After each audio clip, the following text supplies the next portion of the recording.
Welcome to today's video, where I'll guide you through the process of updating your Carlinkit device. We'll cover simple and quick steps to ensure your device stays up to date. So, let's get started. To begin, plug the Carlinkit device into your car's USB port. Once the Carlinkit device is connected, let's move on to your smartphone. Make sure to turn off Bluetooth and mobile data on your smartphone, and only keep Wi-Fi turned on. Now, go to your Wi-Fi settings and find the Carlinkit Wi-Fi network, usually named AutoKit. If it asks for a password, the password is from 1 to 8. You might encounter a message that says, "This Wi-Fi network has no access to the internet." Stay connected? Simply tap on Yes or Confirm to proceed and confirm the connection.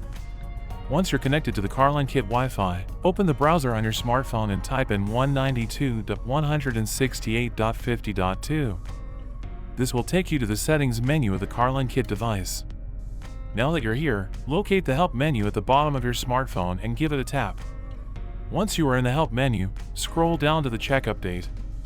Here comes a crucial step: ensure your phone is connected to the internet. You can do this by turning on your data or connecting to Wi-Fi. Once connected, tap on Check Update. The system will start checking for updates. In my case, I have the latest software and don't need an update. However, if there's a new update available, the system will prompt you to update. Simply tap OK or Update. And there you have it! You successfully updated your Carlinkit device. Thanks for watching. Don't forget to like and subscribe for more videos.